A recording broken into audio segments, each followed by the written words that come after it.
नमस्कार, मैं दृष्टि उपाध्याय। इजरायल और भारत की दोस्ती के चर्चे पूरी दुनिया में होते हैं। भारत और इजरायल लगभग हर मुद्दे पर एक दूसरे का सहयोग करते हैं।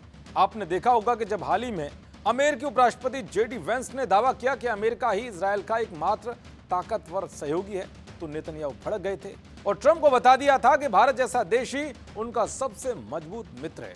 इसी बीच अब इजरायल के प्रधानमंत्री नेतन्याहू ने भारत को लेकर तगड़ा ऐलान किया है।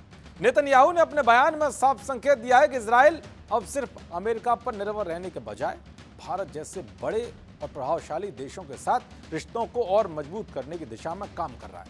यही नहीं बल्कि उन्होंने बड़ा ऐलान करते हुए कहा कि हमें नए गठबंधन बनाने होंगे और नए रिश्ते विकसित करने होंगे। यही काम मैं इस समय भारत के साथ कर रहा हूं।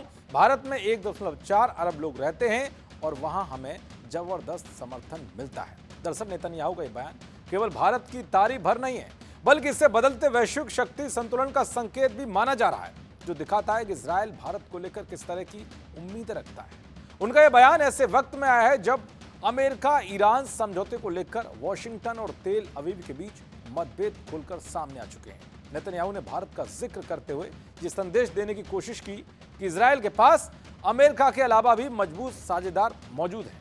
भारत और इजरायल के बीच डिफेंस, एग्रीकल्चर और टेक्नोलॉजी के क्षेत्र में पहले से गहरे संबंध रहे हैं और अब ये साझेदारी रणनीतिक स्तर पर और मजबूत होते हुए दिखाई दे रही है। चलिए अब आपको बता देता हूं कि अमेरिका और इजरायल के रिश्तों में दरार क्यों आई है। दरअसल ईरान के साथ लंबे तनाव के दौरान इजरायल चाहता था कि अमेरिका उसके साथ मिलकर ईरान पर ज्यादा दबाव बनाए रखे, लेकिन अमेरिका ने संघर्ष को आगे बढ़ाने के बजाय ईरान के साथ शांति समझौते का रास्ता चुना।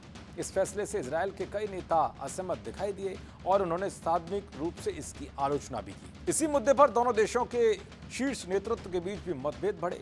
इजरायल ने अमेरिका और ईरान के बीच हुए हालिया शांति समझौते और लेबनान से जुड़े युद्ध विराम प्रस्तावों को मानने से इनकार कर दिया है।